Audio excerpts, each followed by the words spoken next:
Right then, it's just me. Right, so we'll talk about Magna Carta, English Constitution, history, or anything above.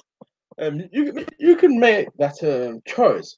What you want to watch in terms of this. I took a lot of effort, a very interesting introduction to the subject. So how am I going to introduce this? Let's right. This is one of the most important documents in human history. Almost every democratic nation has some sort of constitution per se that is based on this document. This made England one of the most liberal countries. Well, all right. It was feudalism, but in the Middle Ages, it was essentially sacrament, I don't know how to pronounce it. Into the Glorious Revolution, that was about over 4 centuries, basically. That's the greatness of the Magna Carta. It was essentially drafted as a peace treaty between the Baron War against the Baron Alliance, who rebelled against King John and his taxes. Maybe that's how no taxes that representation came from. And president at that time. So currently got no viewers. So get into good stuff now. You can actually go through read the documents. I'll wait. I'll wait a minute. So while we're here, what can I say about where it came from, the Magna Carta? Uh, where should I start on this one? Uh, right. The war that led to it was caused by high taxation, and basically the nobility and the church were a bit angry. King John felt it the church on his side by basically trying to limit of papal vassals, but he failed. I mean, his main was basically for failures and lost the angering lands to France due to Normandy, and they've lost Anjou. And they had this high taxes just to get it back, put everything into it, and basically failed. Uh, and there was ancestral lands because King John was really not even he was basically French, but which is why so much to his favorite lands got taken away. That's why we put some effort to it. The Crusades were also going on at the time, which I don't want to get into it now, the Crusades, but King John is actually the king during the Legend of King. You can offer that. Robin Hood. He's basically the king of England at the time. John Richard Lionheart. That people were looking at Robin Hood is him.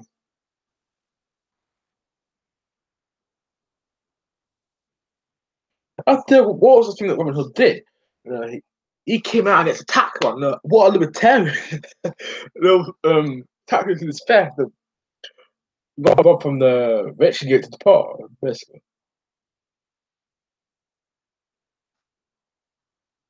During almost everyone's part of the Middle Ages, which was the beauty of it all. But see, perhaps yeah, that's what I would say. Not so. What else can I say? I mean, every monarch can basically endorse and renew the Magna Carta after it for centuries into the Glorious Revolution. Even Henry VIII, even I don't even think tyrants, aren't they completely endorsed it. What the court did, it basically enfranchised key rights of the church, the nobility, and the king wasn't absolute anymore in this country because of Magna Carta.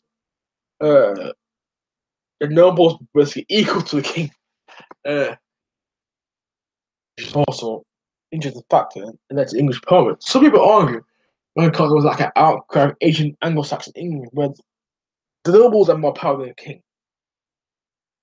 And that's because of the nature of England form. But those gave to it too much.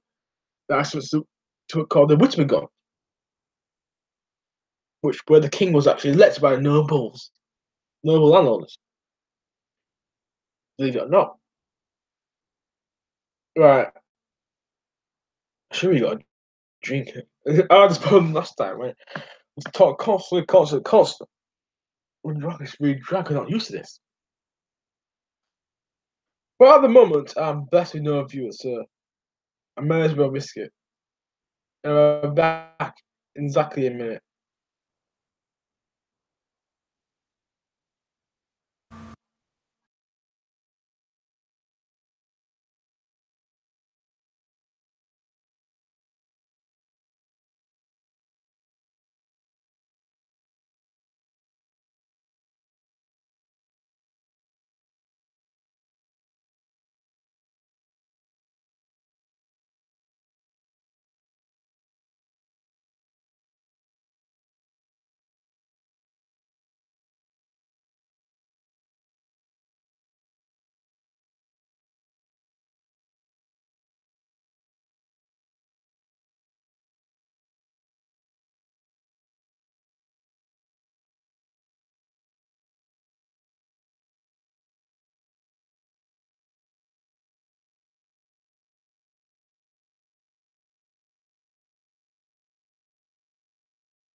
Right, I apologize. I have to go. I have to go for about a minute.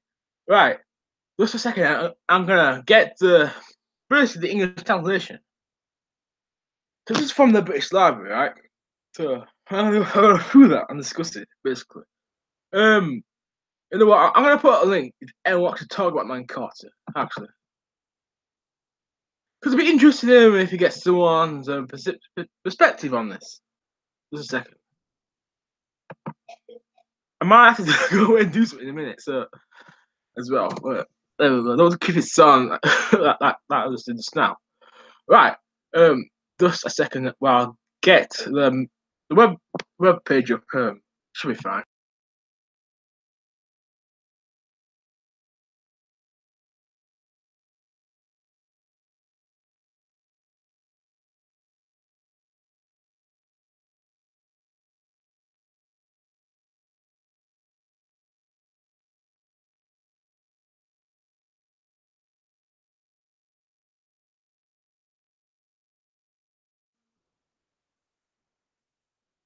Right then, that's the tunnel of death right there. Exciting stuff. Now, back up here. Right, here it is. English translation of the Magna Carta. This is from the British Library. So these do a lot of things like this. I'm sure no one will be angry because I can't put the what I'll do, I'll probably put in the description at the end. So this is from the British Library. This is their work and creative. Um, so yeah, so that's one surviving copies of it there.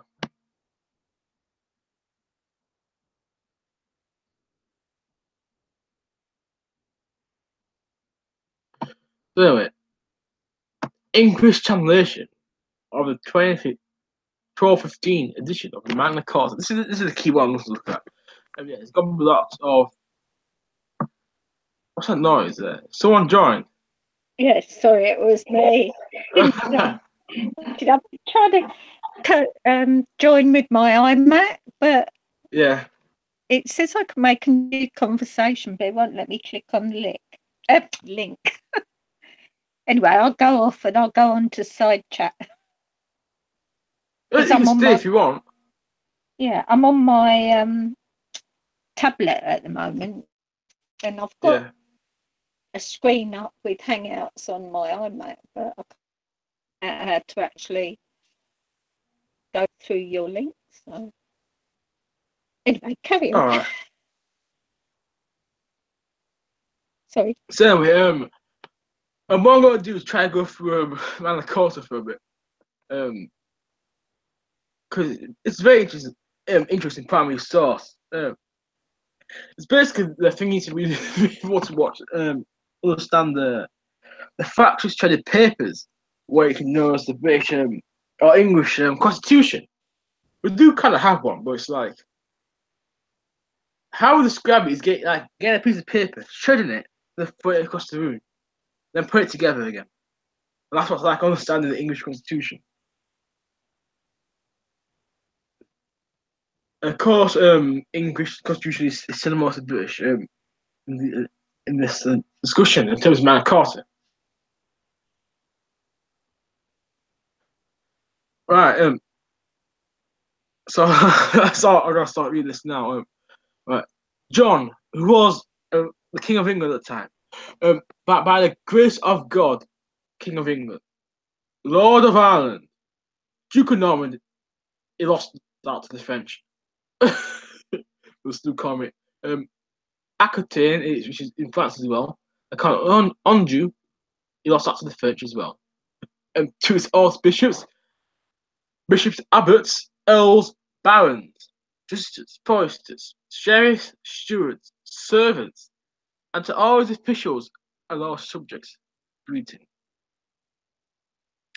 Know that before God, for the health of our soul, of our ancestors and our heirs, to honour of God, to the exhalation of the Holy Church, and better ordering of our kingdom, at the advice of our Reverend Father Stephen, Archbishop of Canterbury, Primate of all England, and Cardinal of the Holy Roman Church, or Henry, Archbishop of Dublin, William, Bishop of London, Peter, Bishop of Windsor, Jocelyn, Bishop of Bath, or Bath, is it pronounced so, and Glastonbury, High Bishop of Lincoln, Walter, Bishop of Worcester, William, Bishop of Coventry,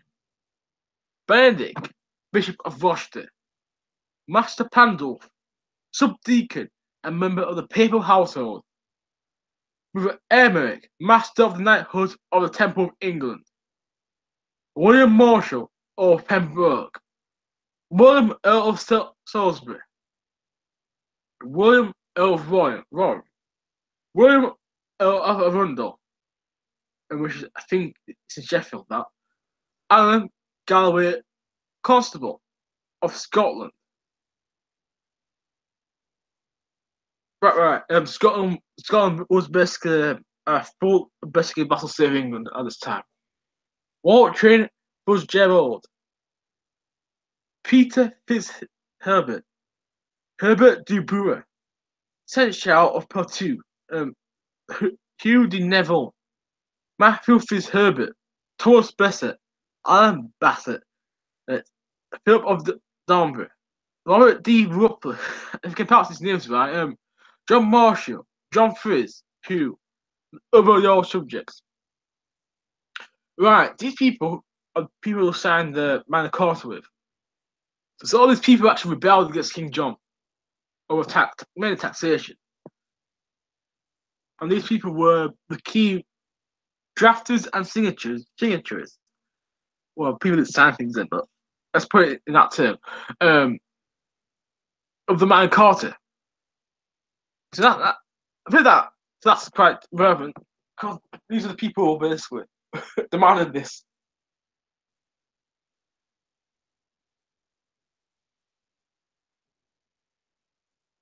Anyway, first that we are granted to God, and by his present charter have confirmed that for us, on our head and peppers, that's a word I can't pronounce. Perpetuity. There we go. That's the best I can do. Now the English church shall be free. Now, there was no English church at this point. It's just another direction of the Pope, basically. I mean.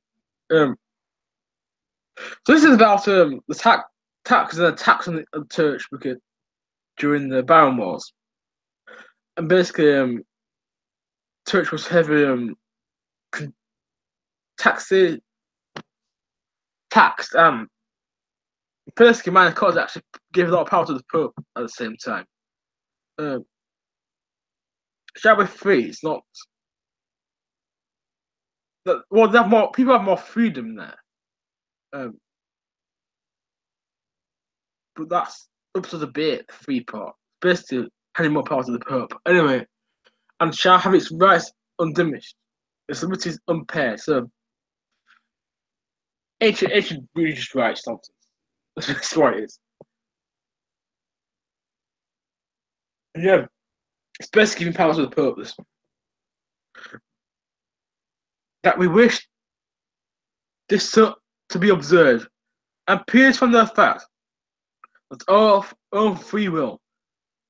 That's key here because monarchies were about the will of the monarch. And Magna Carta switched that narrative, right? So this country became basically nobility, not much of the monarch. Not the peasants. The peasants were full to these people. Anyway, that before the outbreak of the present dispute between us and our barons, we granted and confirmed the charter of freedom of the church elections. Yeah, you don't want the king getting involved in the appointment of barons and archbishops and cardinals. Don't the king have nothing to do with it. That's about. All right, reckon to be the greatest necessity and importance to it, and cause this to be confirmed by Pope Innocent. Don't ask me why they call him. Don't ask me why they call him Pope Innocent. This is a weird common name that the world had. Was thought mostly was far from that. But this freedom we shall observe ourselves, and desire to be observed in good faith by hers in perpetuity. Right, I'm gonna check the side chart of this.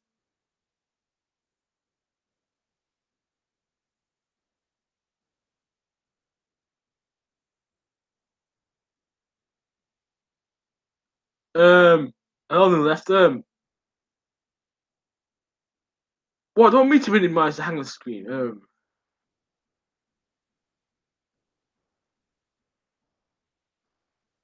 Right, I'll leave. Right, I'll come back to that. I'll just carry on reading this out. I'm alright as I am now. I'll check the side chat occasionally.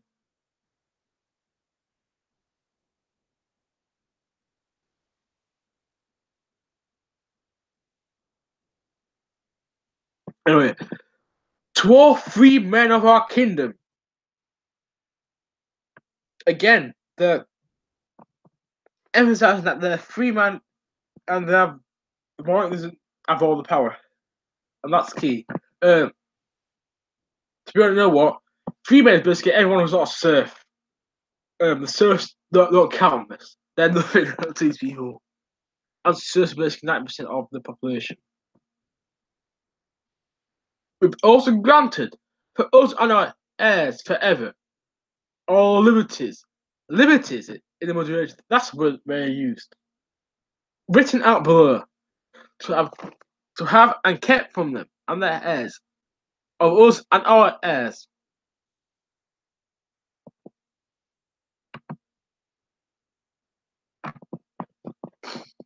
any earl and baron of other person that owns lands directly to the crown, a major service, shall die at his death, and is here at full age. His heir shall be full of age and earn at relief. The heir should have his inheritance payment on the agent's side of relief. Not the same. The heir and the heirs of Earl shall pay £100. It was worth a lot more then. A lot more. For the title Earl's barony. The heirs and heirs of a knight, hundreds. At most, for the knight's fee. And any man who owes less shall pay less in accordance with the agent uses of fees. Again, this is forcing the king to pay compensation to people for taking back the land given for rewards of military service. This is huge. And this is like one of the vows of inheritance of land here. The foundation being built. The king can't just, take that. Actually, there's a law here. And I think these people have a right, an ancient right, to have some land or pay it instead. Right. But the heir of such a person is underage or what? When it comes to age, he shall have his inheritance without relief and fine. Yeah, basically, you get it when you're old enough. The guardian of the land of the heir who is underage shall take it from only reasonable revenues. Yes, so the guardian was basically a part. Is that a part by the family, or if not, it'd be a part by the monarch, and then we could look after the land while the person's old enough to inherit it, basically. And generally, they'll take the profits. And if the heir dies, they'll probably get it usually. The customary dues and feudal services. You shall do without destruction and damage to men and property. Key. If we have given guardianship of the land to the sheriff or to any person answerable to us for the revenues, and he commits destruction and damage, we will act at compensation. Here it is here. Legal rights for people on their land. Instead of anarchy, what we had before. That's another key foundation point in the Magna Carta.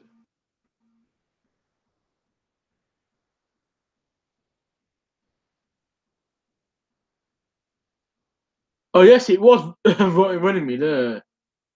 I put it in the description actually. Very I put a bit right to that. And the land shall be entrusted to two worthy present men of the same fee, who shall be answerable to us for the revenues, or to the person to whom we have assigned him. If we have given or sold anyone the guardianship of such land, and he assigned them, we have given or sold anyone such land, and he caused damage or destruction, shall lose guardianship of it, and shall hand over to two worthy and prudent men of the same fee, who shall be answerable to us. So basically, this guy basically if it's destruction to someone's land, they'll take it off God and give it to someone else. This is not this basically inheritance stuff. It's not what it is stuff in it, but anyway, so these are the things that will come up on this. Bear with it. For as long as the guardian has guardianship of such land, he shall maintain the houses, parks, fish, preserves, ponds, mills, and everything else pertaining of it. From the revenues of the land itself, when the heir comes of age, he shall restore the whole land to him. stocks with halal teams and such implements of husbandry, which is farming, I think. After season demands and revenues of the land can easily bear. Yes, it's just talk about gardens, inheriting land of controlling land of people who are not old enough, how to maintain it. It's not that important. This part. His heirs may be giving him marriage. Yeah, marriage marriages were common, but not someone of low social standing. Of course, you don't want to be married to someone married to the peasants, do you? No, you don't want that. Before a marriage takes place, it shall be known to the heirs next of kin. After a husband's death, a widow may have a marriage portion and inheritance at once without trouble. Yeah, this is guaranteed. This is like basic women's rights at this point. Very basic that. She shall pay nothing to her daughter. Marriage portion any head. She and her husband helped John at David's death. She remained in her husband's house 40 years after his death. Only 40? What's going on here? Within this period, the dower shall be assigned to her. Oh, 40 days, sorry, I thought you was my mistake. No widow shall be compelled to marry. Again, it's not forcing women to marry. You give me the choice not to. Like a basic like giving crumbs. I mean, in that respect. So as long as she wishes to remain without a husband, she was given security that she will not marry without royal consent. Yeah. No nobility basically had to get the permission of the monarch to marry. And that continued. If you're like a peasant, if you get your local nobility or local knight, you have to get them for permission to marry, actually. Which is really odd, but that was the case then. Um, if she holds her lands to the crown without consent or whatever hold she may hold them off.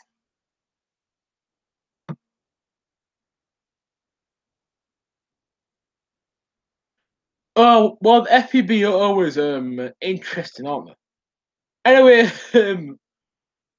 that's a subject for another matter. Anyway, you can read the next point here, and it gets a bit odd. Right, let's carry on. Neither will or neither we or our officials will seize any land in rental payment of a debt, as long as the debtor has moving goods sufficient to discharge the debt. I mean, this happens today with bailiffs taking goods. I mean, rarely, extremely rarely, when they take land. Or, and they never do that, really. Very rarely they do seize land, even though they could take property if they could do it. But very happens. So what's amazing about Magna Carta is basically bonds in for it. But that's not the case today. It meant payments of a debt. So as long as debtors moving goods, it's discharged debt. See that basic rights, basically. Peanuts, basically, because moving goods are there. It's peanuts. A debtor suited shall this train upon the debtor himself can discharge his debt. For his lack of the means, the debtor is unable to discharge them. Is serrated to be answerable for it. If they desire, they may have the debtor's lands and rents until they receive satisfaction for the debt that paid him unless the debtor can show he has such obligations to them. Yeah, this is basically the debtor rights very peanuts. Basically. But it's basis of our laws actually still today. This is paragraph on that subject. Here we go, yeah. If anyone who's borrowed a sum of money from Jews, this is the nature of this period. I should get into this subject. What comes up? still religion basically. 'Cause I'll get to it. Subject for another day. If anyone borrows some money from the Jews, dies before the debt has been repaid, his heir shall pay no interest on the debt as long as it's of age. Yeah, it's like peanuts to like, oh, you know, if you inherit debt, you won't pay it until you come of age. That's like peanuts. Irrespective of whom it owes his lands, if should debts falls in the hands of the crown, it will take nothing except a principal sum specified in the bond. If a man dies owing money to Jews, this is this is this sounds horrible, doesn't it? Very anti-Semitic, but it's the nature of the time.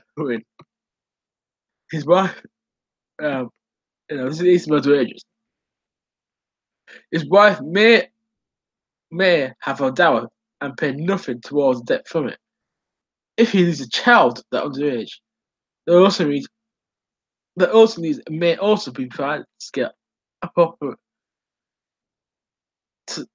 the size of holders land. That is to pay that as residue. Observing the service due to the laws. Debts owed to persons other than Jews or to be similar. So yeah, everyone's debt is treated the same. Very closely.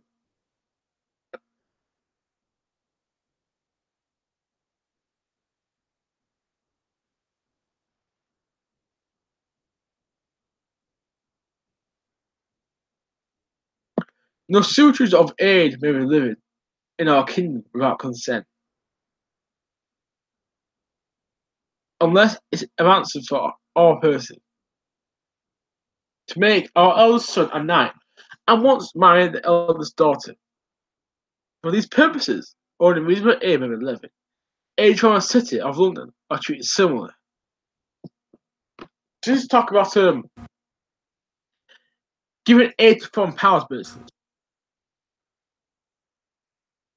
and basically raise and do that because of the king. You also watch the city of London, which is basically a city at this point. Read this. This is key. This is still the fact today. The city of London shall enjoy its ancient liberties, free customs by both land and water. You also grant that other cities, boroughs and towns and ports shall enjoy their liberties and free customs. So sometimes cities, like, especially ports and market towns, give him special powers to manage it because they're not serf peasant based. But forget this. That is what you used to worry about because it's not at all today. I mean, as there's all laws, there's taxes and anything.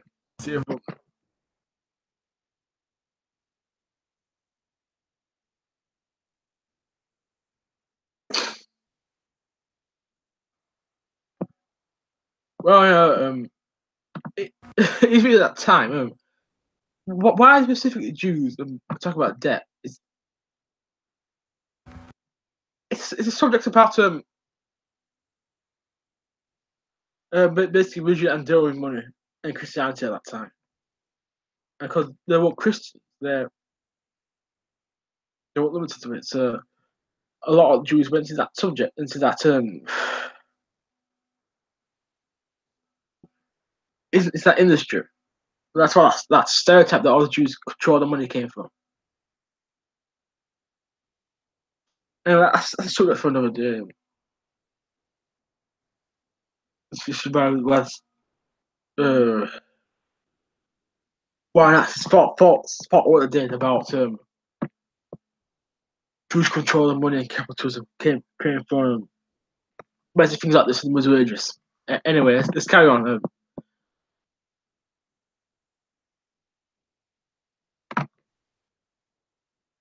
Which word now? There we go. To obtain the general consent of the realm for the assessment of an aid, except in 3 cases above, or suit succotage. We were called the archbishops, bishops, abbots, not down abbots, earls, greater barons. We summoned individually to the letter. To those who will land directly to us, but will cause a general summons to be issued. For sheriffs and other officials, they come together on a fixed day, over which at least 40 days notice shall be given, and at a fixed place in letters of summons. The cause of summons will be stated. When a summons be issued, the business appointed for the day go forward in accordance and the resolution of the present, even if not all those were summoned have appeared.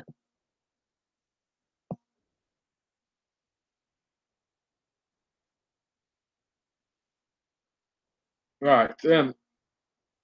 This is basic legal rights. In basic age, which is very, very early welfare.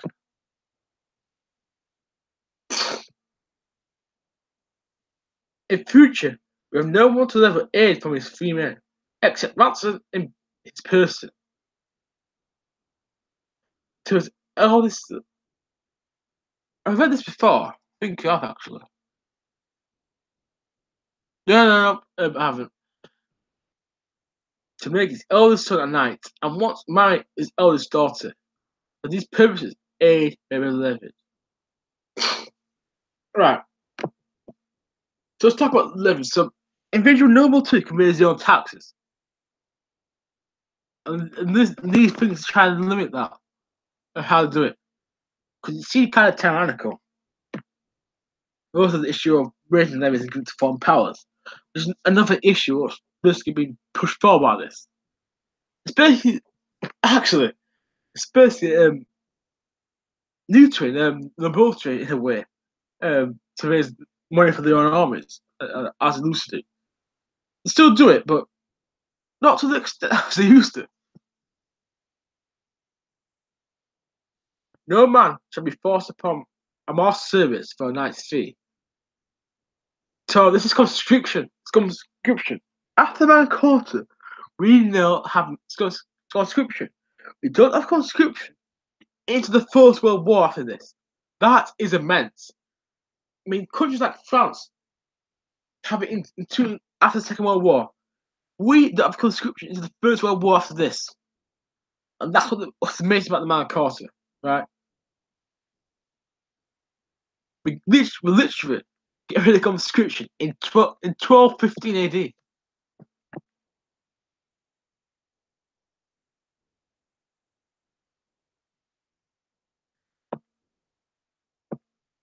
Yeah, about the borrowing money from Jews. That was the case at the time. That's because it was to do with religion basically. The Catholic Church actually banned dealing with money like that, dealing with money. That's where that stereotype actually came from.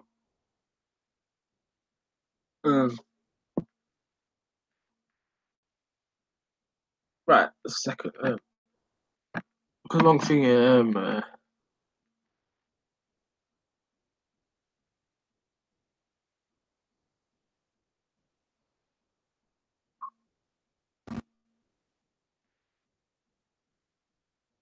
Right. Second. So basically, I'll be back in a minute.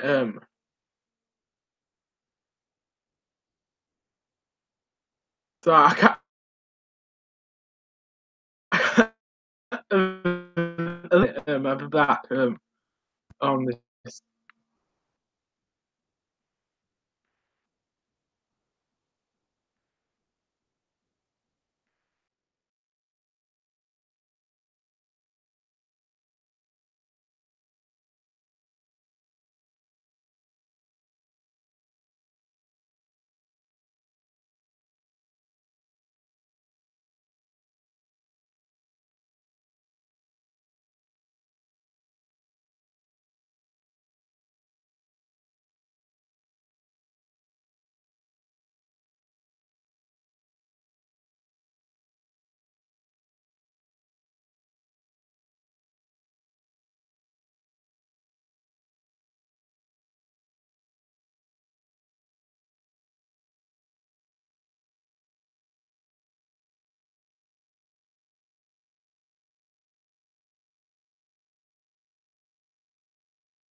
Right then, I'm finally back. Oh, lots of I want to.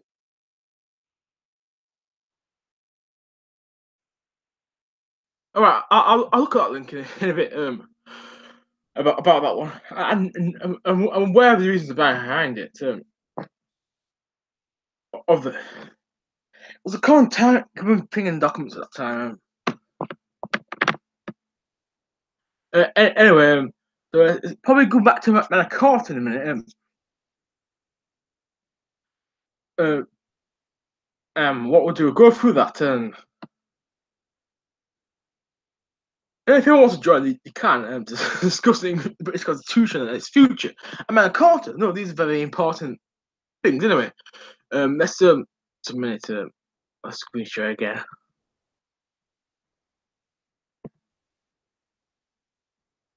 So where was it? I was talk about Libertatum. Nice speak. So right, ordinary lawsuits shall not follow the royal court around, but shall be held in a fixed place. Right.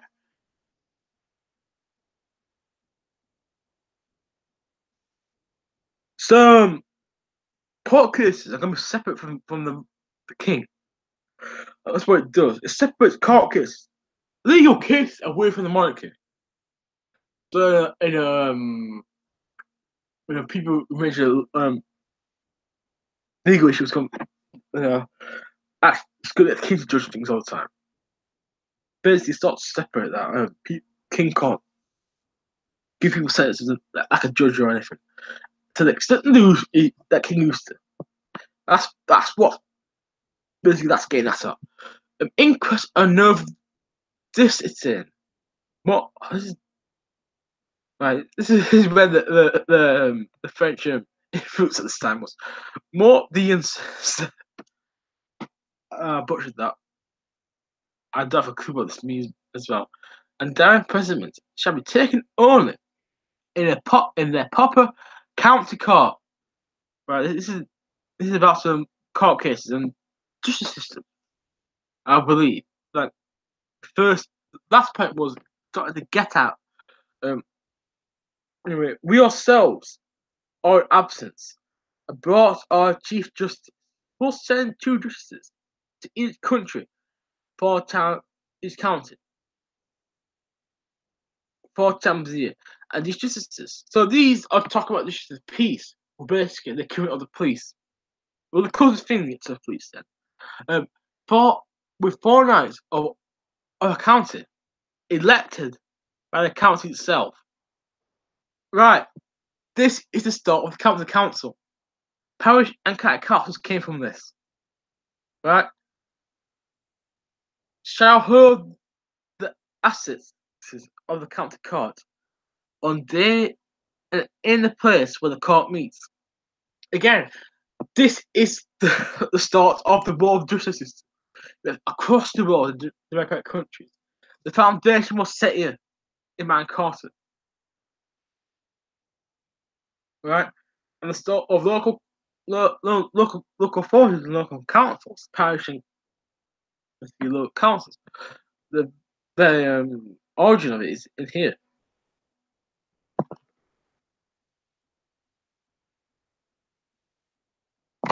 If any assessors cannot be taken on the day in the county court, as many knights and freeholders, so 3 men, 3 people, we're not serfs, shall afterwards remain behind. Of those attend the court, as will suffice for the ministers of justice, having regard the vital business to be done. For trivial events, a freeman shall be fined a portion of the degree of his offence. For a serious offence correspondingly, but those heavy deprivation of his livelihood. But in the same way, a merchant shall be spared of his merchandise every lane. Oh, that's ancient. Let's talk about villain. Villains basically the name for peasant. And some words with this. Now, the word villain comes from this. Evil. Let's see the presence of evil, disgusting, no lives. And what do the villains do when they're angry? They revolt. They're revolting. revolting beast rebelling against us. So that's some interesting things about that. And they're relaying that emperors always husbandry, which is certain its agriculture using animals. If they fought upon the mercy of the royal court, none of these fines shall be imposed, except the assessment of oath and reputable men of the neighbourhood. Earls and barons shall be fined only by the equals. So basically, other earls and barons should only fine themselves, which entrenches some sort of aristocratic privilege.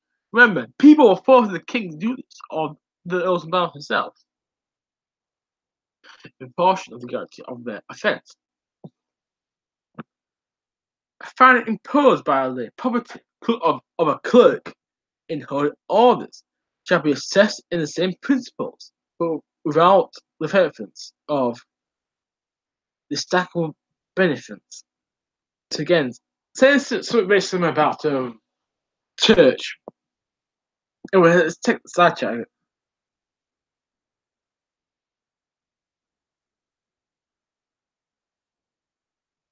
Interesting.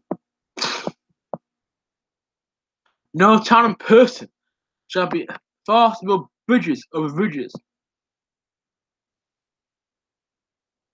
Right. This is the weirdest thing. The noble said, "All right, I want troops here, but I can't get across this river. So what are you peasants going to do? Um, I'm your lord. Build that bridge. That's what's going to happen. Over rivers, but except those with the edge and gauge obligation to use. I'm not sure what that means, but actually, I'm trying to think that what that means. Edge obligation to build a bridge. Right,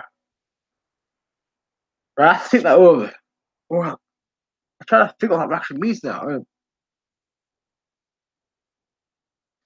I think that over in a minute. Just trying to edge obligation to build a bridge. Oh, I have to look that up. No sheriff, constable, coroners, or any royal officials are to hold lawsuits that should be held by royal justices. So again, it's neutering their power, their corruption. For every 100 weapon take, proofing shall remain agent rent. So again, this is basically the currency at the time. Right, we do have pounds, shillings, or pence. This is basically the English currency at the time. Shall remain is agent rent without increase. What? They limited the increase of rent? What's this? What the town's going to do at the same time? Eh, that is very interesting, isn't it? Except for the mice or the miss of manners. Yeah. We set the royal land. Like increase rent. But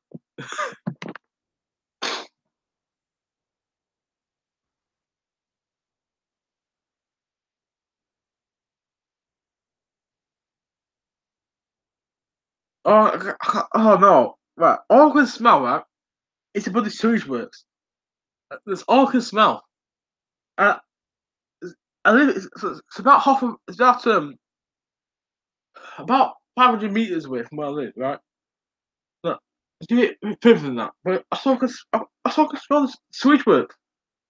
You never could smell it. Oh, I can't I saw I could smell sewage works. So I can smell I get distracted now. All I wanted to cook I can still smell it. Probably because of the heat. Uh, anyway. If if at the death of a man who holds a lay fee to the crown, a sheriff or royal official produces letters patent of summons or a debt due to the crown, it shall be lawful for them to seize and list our goods found in the lay fee. So this is basically a debt to the crown, from being fined from a crime basically someone did. Nothing shall be removed until the whole debt is paid. The residue shall be given over the executes to carry out the dead man's will. If no debt is due to the crown, all goods we got as property to the dead man, except the reasonable share of the wife and children. This is property rights, basically. On your property, on your materials, and this defends the right to do so. And the crown can't take it away from you and the family after you're dead. You know, it enforces your rights to goods. Interesting. If a free man dies intestate, his real goods are distributed to his next of kin and friends, or under the supervision of the church. That's always empty at this time. Always under the church. The rights of debtors are to be preserved.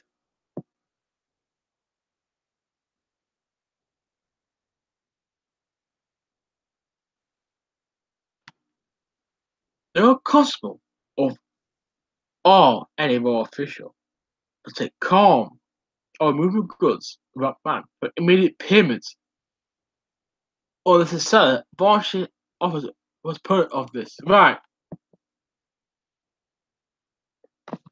When they talk about corn, it's not actually corn. Corn and cockles, that existed in the Americas. It wasn't existed in Europe at the time.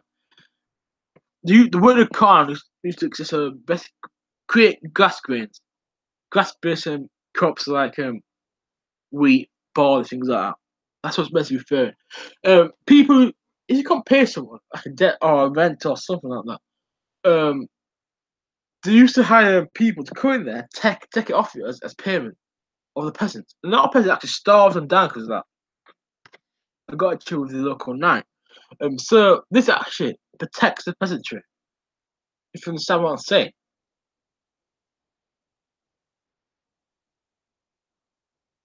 It protects the peasants' rights to their own produce.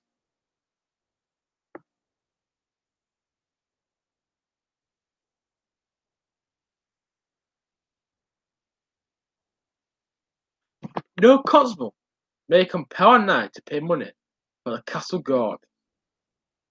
If the knight's willing, undertake the guard in person with a reasonable excuse for a fit man to do it.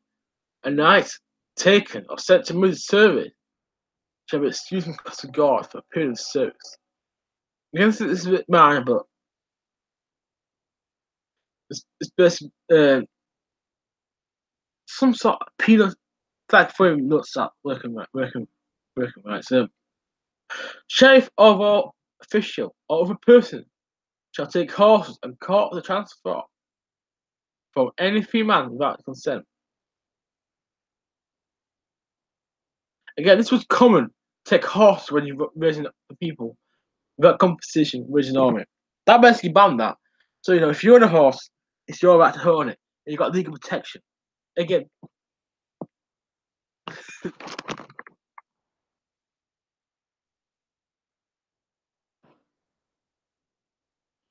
neither we or any royal official would take wood for a castle without any purpose or consent of his own. Again, this is another thing about consent. People just the Marsh Forest just above castles and around them for basically lookout. So people got high behind them in the siege. Now basically, if you got a farm, just choose on it. It protects you.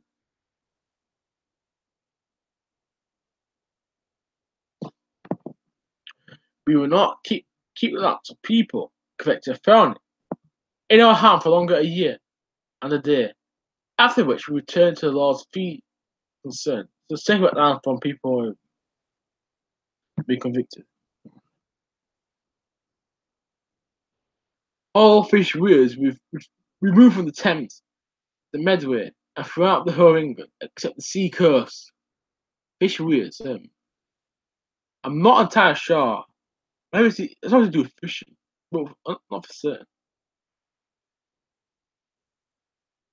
The writ called Prissy per se shall not in future be issued to anyone in respect of a holding of land.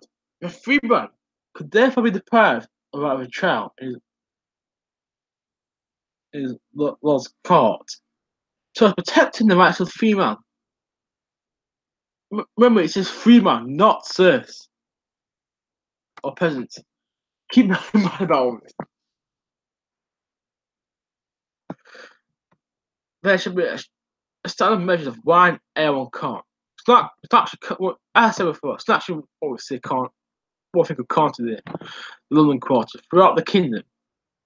There shall be a standard with dry cough, russet, hybrid jacks, namely to elves and selvages, where it should be standardized similarly. So this is about standardizing the measurements. In future, nothing shall be paid or accepted for the issue of writ and inquisition of life and limb. It shall be granted to be given grants but not refused. If a man holds land to the crown by a free throw, soakage, or burkage, and also holds land for someone else's night service, right? If you go away, like say go away in the Crusades, if you're now, you go, right, I want to join the Crusades and take back the whole lot. You can't go there very quickly, it takes months. Somebody has to manage your land. Right, and right now gets someone to do it. And that's what he's talking about. And this is key. We would have gone of his hair on Norris land that belongs to the other person's fee, or virtue of a fee farm, soakage, a burkage, unless the fee farm owes night service. We would not have gone of a man's heir or land. He owes for someone else by reason of any small property, the crown, for service he knows. Knives, arrows, or like. So this basically restricts best protect your land basically. Protect your land best and your family. Yes, someone who you may get to manage your land while you're away. In future, no official shall place a man upon trial upon his unsupported statement without producing credible witnesses. Sorry, that's to put everything on that one. This is another key origin for audition system. The truth of it. It's not much left now.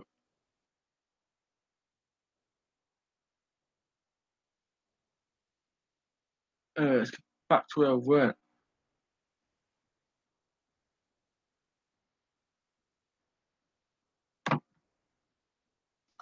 No free man shall be seized and imprisoned, right? Stripped of his rights, possessions, outlawed, or exiled on the pride of standing in their way. No one will receive the force against him, or send others except the wrathful judgment of his equals and land. So again, kings normally could do this the free will. Basically, the reason behind this, the king might be threatened, it might be so rebellious, maybe someone commits some law, or the king might not like him. So that protects everyone from the king. That's literally what it does. To no one we will sell, deny, or delay right or justice.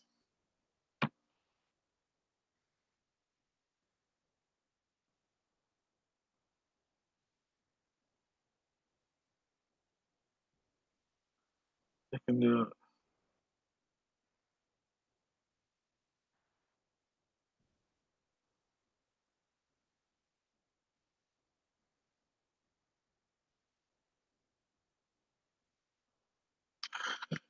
To merchants who may enter England or leave England unharmed without fear. This is like the basics of a free market here. Right. I may stay or travel in it by land or water, purpose of trade, free from all legal extraction, in accordance with ancient law or custom. This, however, does not apply in time of war to merchants from a country that war with us. So this basically, all merchants are about to come here and trade with us unless we're at war with that country where the merchants came from. That's basically in case today. Any such merchants found in the country at outbreak of war shall be retained without injury. Right? This has happened before. People get executed for this to their personal property until we are achieved justice and discovered how merchants are be treated in the war, in the country at war with us. If our merchant is safe, they shall be safe too.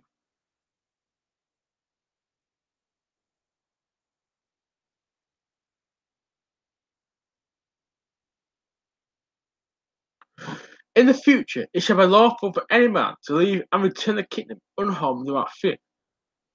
But on the war, this is not marriage, this is everyone. So this, and if you want to move out, you can't be forced. Possible. Preserving his allegiance to us, except in time of war for some short period, for the current benefit of the realm. People have been imprisoned or outlawed in cause of the law of the land. People from a country that is at war with us, the merchants should be stated as above, excepted from this provision.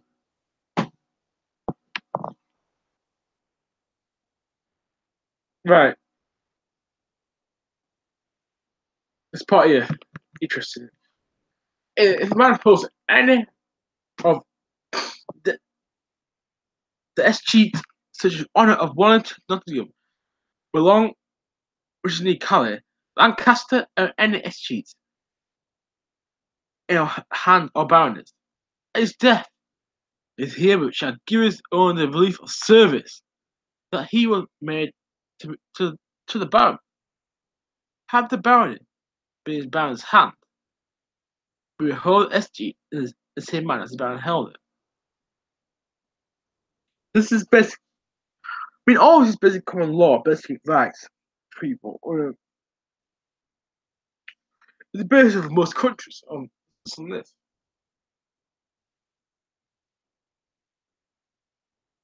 People who live outside the forest need not in future appear above before royalties of the forest, answer to the general summonses, unless they're actually involved in proceedings, societies, and so on, actually proceed for a forest offence. Means there are persons that will cover this one. The economies in forests were different than in agricultural land. Cutting trees and logging, hunting, things like that. Hunting was basically the circumstance, but because that belonged to the local landowner, the right to hunting. We will appoint justices, constables, sheriffs, and other officials. Only men that know law of the realm and might execute well.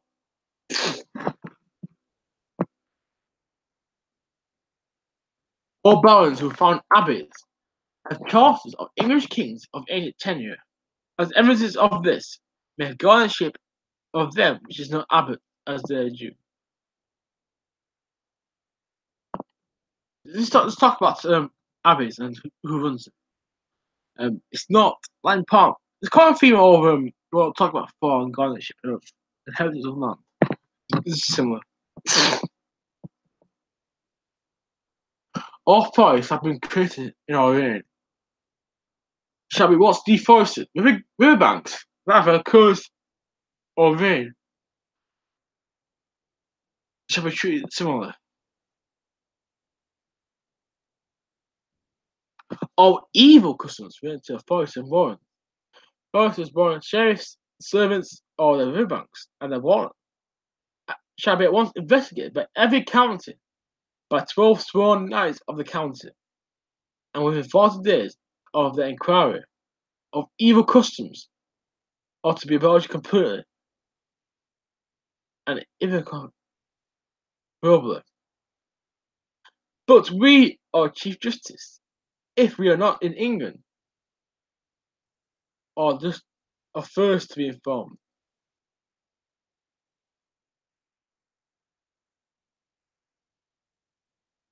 Again, it's more basic laws and procedures for evil. I have to look at what I actually mean by evil customs. Actually, I don't know much about that one.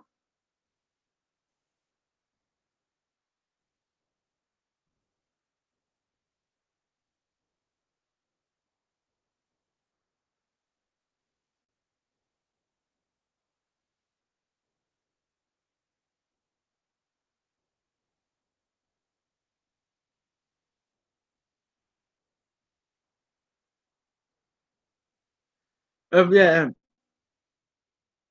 like I said, of all these words I'm not familiar with. Escheat's one of them actually.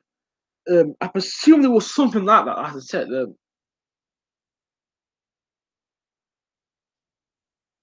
anyway, um,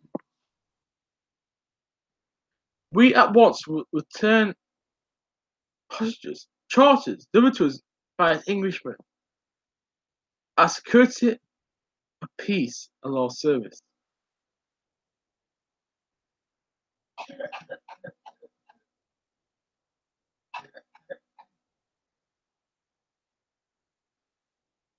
So this is more rights of free men, basically.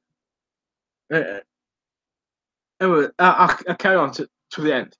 Um, we remove competing from the office of Kingsman of Gerard D. Altley. In future, they shall not hold no office in England. Who's Gerard Altley now? These were some rebellious nobles that basically go after. Anyway, people in question are England the Crown. So, maybe not the British nobility were French. Peter Guy. Andrew G. Chanu. I don't know. Guy de Chigon. Jeffrey de Montgomery. Martingale. Right. I butchered these names, but anyway. I carry on. As his brothers. Philip Mark and his brothers.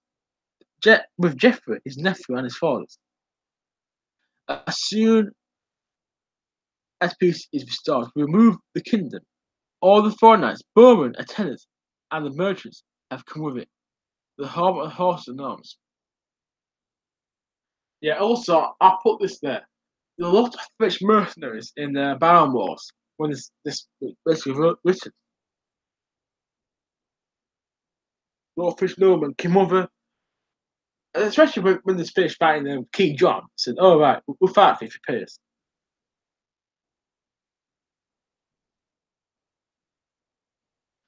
So any man whom we deprive or dispose of lands, castles, liberties, rights, without lawful judgment of his equals, we will not at once restore these. In case of dispute, the matter shall be resolved by judgment of 25 barons referred to below. In the clause of security and peace. In cases, however, where a man is deprived in the poor defense of something without lawful judgment of his equals by a father King Henry or brother King Richard, it remains in the hands or is held by under our warranty.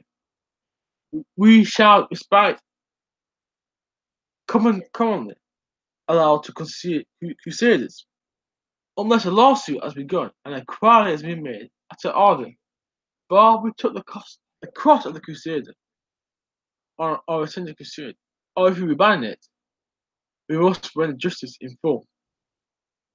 Again, if you look at some of the stories about Robin Hood, some people actually say that Robin Hood went to fight in the Crusades, came back, found out he lost his land, or also his inheritance. That could have very much happened because historical scenario. I put it as time period. Someone anyway. And this is actually protecting people's lands when they're overseas from us. They're overused in some cases.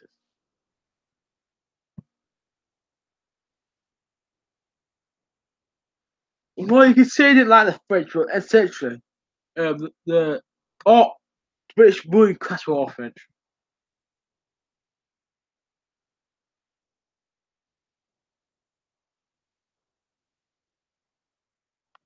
We shall have a summer respite in winning justice. In connection of the forest that ought to be just disafforested, or remain forests, or are forested by a father Henry, or to our brother Richard, with God's own lands and another person's fee.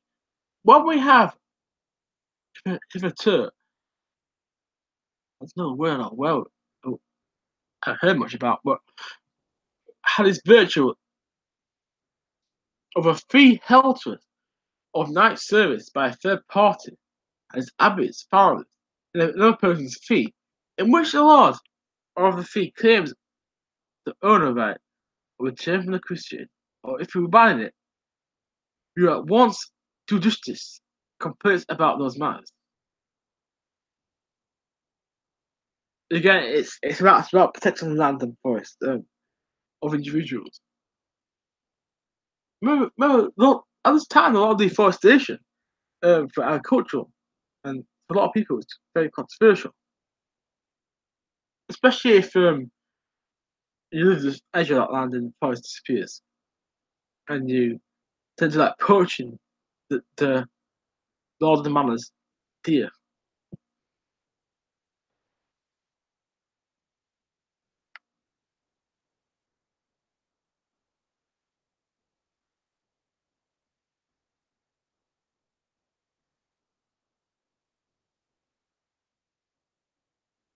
Right a minute.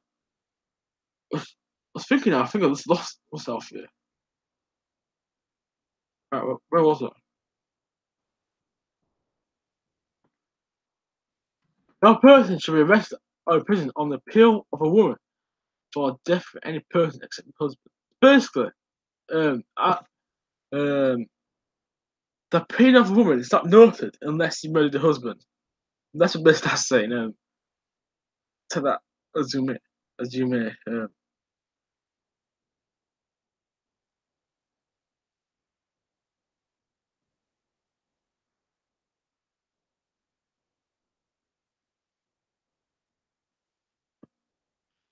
All fines. What is the second?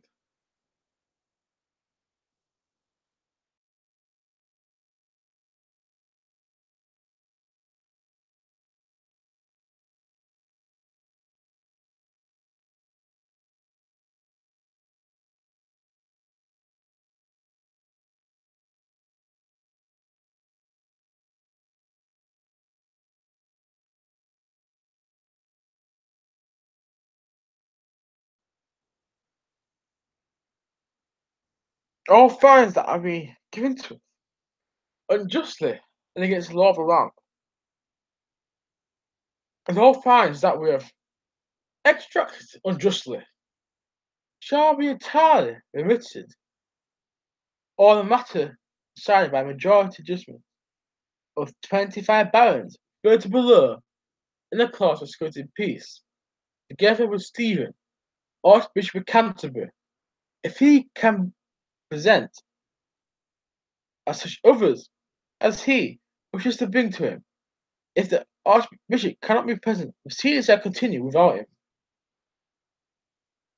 Provided if any of the 25 barons involved in a similar suit himself, his judgment shall be set aside, and somebody else, chosen, sworn to his place as a substitute, for a single occasion by the last verse of the 25. Um, right, this is like a basic sleeping court that basically be set up in Magna Carta. very basic one at that, involved with the barons. If we deprive the person of any portion of land, right, we pick up the Welsh now. Wales, right, what was the situation of Wales? That's a very complicated issue at this point. It was not officially part of the Kingdom of England. It was an automatic principality controlled by the Prince of Wales, essentially. It's basically a vassal state of England. You can see it as our caste. You see it as that. Of course, Anglo-Saxons, the word Welsh comes from the Anglo-Saxon world for a foreigner, which might be find interesting. So in the case of the where was it now? Anything else in England or Wales? Also, the Cornish were considered Welsh by these people as well.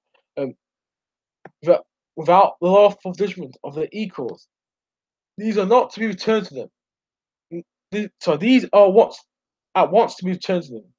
So again, it's protecting the Welsh, Welshly protected, because lots of atrocities occurred in Wales in rebellions. It's very common for places to be burnt down, to be stolen. Guys, this is the Middle Ages, don't forget. You know, if you eat one, if you're the village, you're not going to give them a pot to it. You're going to take everything away from them, and burn the village down.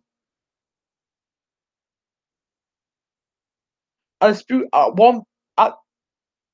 on this point shall be determined by the marshes, right? The marshes, unlike the borderlands, right? The basically run by sheriff. They basically run the cause the borderlands in case of a war. And rebellions were very common in Wales. So when like a marsh, the border was Scotland and one in Wales, but one of the border of Wales. But the Wales one was a bit soft, like this one in Scotland. By this of equals. English law shall apply to holders of lands in England. Welsh law to those in Wales. So this basically guarantees Welsh and English law. And writes, and law of the marshes, those in the marshes. The Welsh shall treat us in ours in the same way.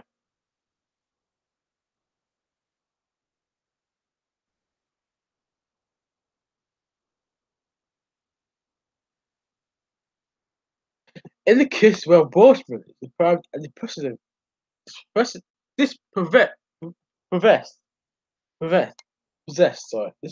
possessed of anything without the lawful judgment of his equals by a father King Henry and a brother King Richard, and each have remained in the hands or held by others in a warranty. We shall have respite for the period commonly allowed to the Crusaders, unless a lawsuit has begun and a quarry has been made at our order. Before we took the cross as a Crusader, on our return from the Crusade. If we abandon it, we will at once do full justice according to the laws of Wales and the region. We at once return the son of Lewin, or wood hostages, has delivered for us and good for peace. So, yeah, right. Son of Lewin was the son of a poet noble of what in Wales. It's basically improved relations with Wales, which tends to rebel at the time. With regard to the return of sisters and hostages of Alexander, King of Scotland, and his liberties and his rights, we will treat him the same way of the other barons of England. Yeah, Scotland was basically seen as a vassal of England. You can see this how this is about. Unless it appears from the charters that we hold from his father William, formerly the King of Scotland, that he wished to be treated otherwise. This matter should be resolved by justice of his equals in our court, English court, not Scottish. Right, as I said before, Scotland was considered our court state of England, not officially a part, but a vassal state of England. All these customs or liberties with granted shall be observed in our kingdom, before as concerns of our relations with our subjects. Let all men of our kingdom, whether clergy or laymen, observe the similarity of relations, relations with their own men.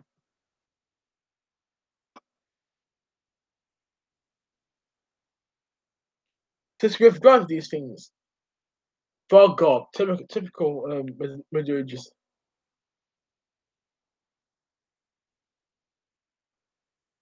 for the better ordering of our kingdom, I shall allay this court that has arisen between us and our barons.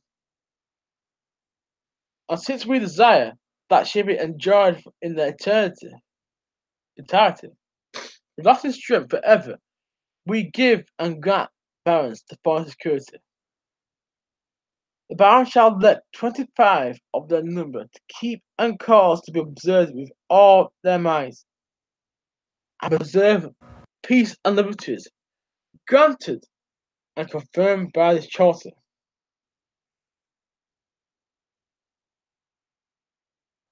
If we of Chief Justice or officials of any of our servants offend in any respect any man and transgressions on any articles of peace or the security, the offence made now to fall of the said 25 barons, they shall come to us, or in the absence,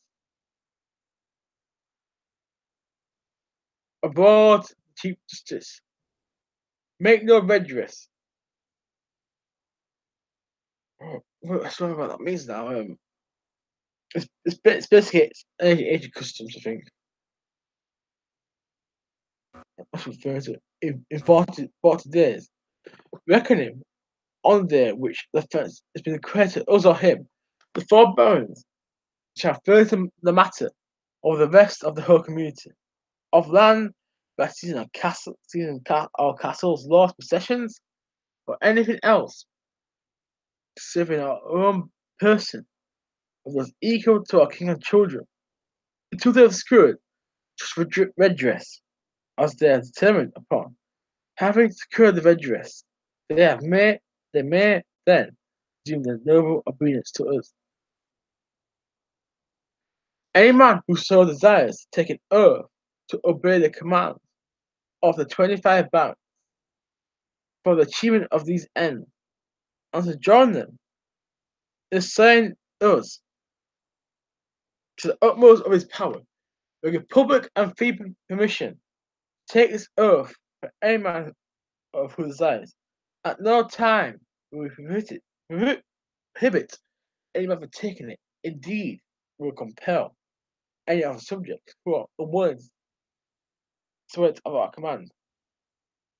Again, it's enforcing the privilege and rights of the nobility. This is basically what's referring to.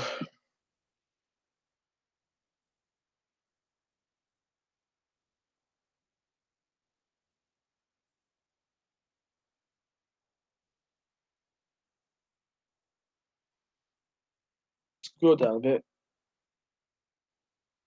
This is basically the end. And then I'll discuss what I think about Magna Carta. It is important. That's what I'll do after ending this. And probably everyone's actually watching. You can ask questions or talk about the importance of it. Anyway, if one of the 25 barons dies or leaves the country, or is prevented in any way other from discharging his duties, the rest of them shall choose another baron in his place at their discretion, who shall duly sworn in as they were. In the event of a disagreement among the 25 barons on any matter referred to them for decision, the verdict of the majority shall have the same validity as the unanimous verdict of the whole 25. Whether those were all present, or some of those summoned were unwilling to appear, the 25 barons shall obey all the above articles faithfully, and shall cause them to be obeyed by others best of the power. We shall seek not to procure for anyone, if by our own efforts or those of a third party, anything by which any part, concessions, or liberties may be revoked or diminished. Should a thing be recurred, it shall be new and void, and, and we at no time will make use to it, either ourselves for full the party. We we remitted pardon fully to all men, ill hurt, grudges, and risen between us and our subjects, were clergy or laymen. Since the beginning of the dispute, we in addition remitted fully and for all parts also pardon to all clergy and laymen any offence committed as a result of a said dispute between Easter and the 16th of a year of reign and the restoration of peace. In addition, we have caused letters, patents, to be made for barons, bearing witnesses to the security and concessions set out above. Over the seat of Stephen, Archbishop of Canterbury, Henry, Bishop of Dublin, or other bishops than above, and Master Pandulph. It is according to our wish and command that the English Church shall be free. It's not really, it belongs to the Pope. And that our men in our kingdom shall keep those liberties, rights, and concessions. Now, how many people lose these words at this time period? Nobody. This is revolutionary at the time. We and peaceful in their fullness and entirely, for them and their heirs, and us and our heirs, in all things and all places forever. Both we and the barons have sworn in our observing good faith without deceit, and witnesses above many others. Giving our hand in the meadow that is called Runnymede, between Wismet and Staines, on the 15th of June in the 70th year of our reign. Right, that's about it now.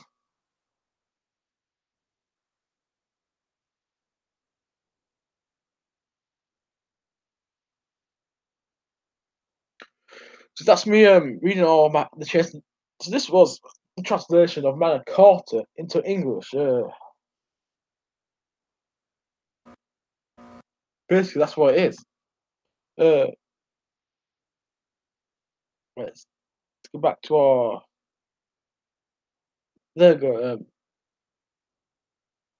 The Tunnel of Hell, basically.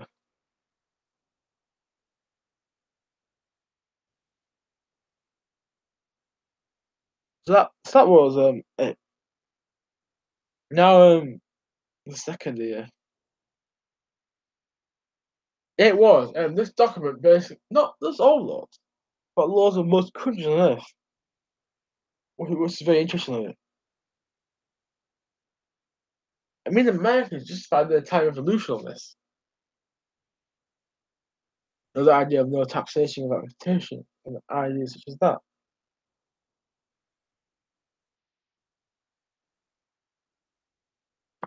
It was massive at the time.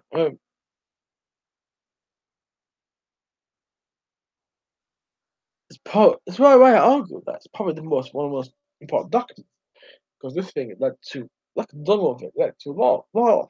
big change in the future.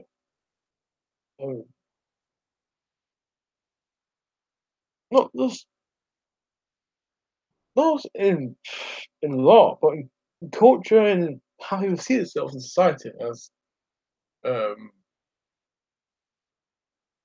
equally kind of not answerable to the state, but the state, but also answerable to you. And it's so important. You can see how it triggers people's own rights. But when you think of medieval societies, you think the opposite. You think of the king being at the top, repressing everyone, and he do what he wants. But this basically ends that royal privilege. A long time I thought before many nations do, especially in France, Russia. Well, okay, Russia, as we said, doesn't exist. Our kingdoms, well, basically Russians, but not really Russia. But the world in 1215 is very different. We have the Byzantine Empire, we have. Oh, this is before the Mongols Empire. This is before it. We have kingdoms we never heard of called the Holy Roman Empire. We have things like a Kingdom of Aragon and things like Mario. Kingdom of the Isles was the Isles, Isles of Man, the Scottish Islands. And let's speaking of more kingdoms, Empire, Bulgaria was a thing. The command can very interesting time. So anyway, to people who are watching this, we might be on now. If you have any more questions or you know what, I'll drop the link if you're watching this join.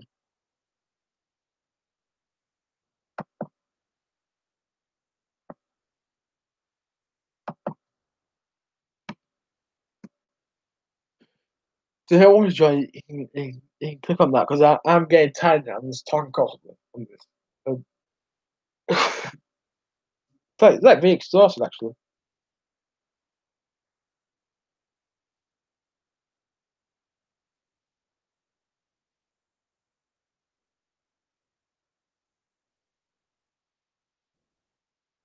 Um,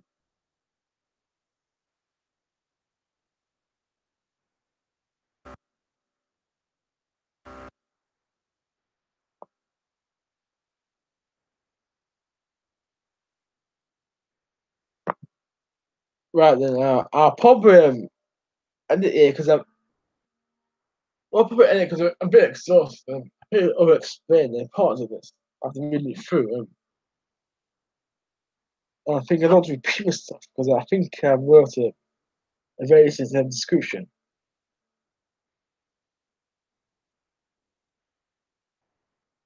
So eh, that's why if you can't join, I'll probably end it and do something else because I have to get ready for tomorrow. To get my second job interview. First, I'm gonna be there from 8 o'clock in the morning to 6 o'clock in the evening, so that's gonna be exciting too. So yeah, I'll say bye. For now.